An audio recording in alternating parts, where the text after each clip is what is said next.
Let's go ahead and set up Visual Studio Code for C and C++ development within Linux.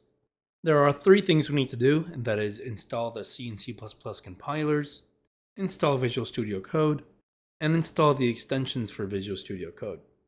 Let's get started.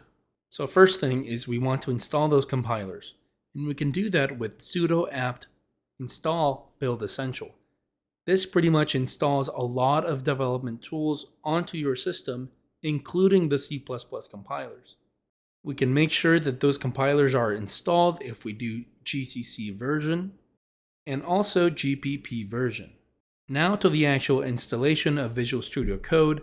Here I am on the original website where you can download it, and it's going to download as a .dev file. So in order to actually install this, we want to go to our downloads folder within the terminal and then do sudo apt install and then run that dev file.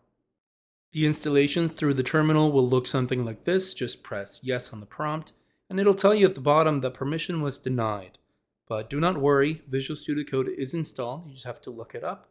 And lastly, we just have to install those extensions. So here I opened up Visual Studio Code, and now you're going to go here to the left and go to extensions and look for C and C++.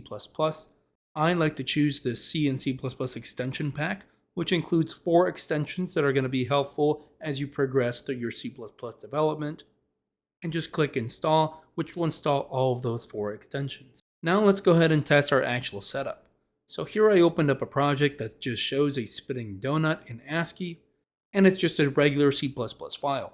Now with the extensions, we have a button up here that we can click on, and we just select run C++ file, and then it's going to ask us which compiler we want to use.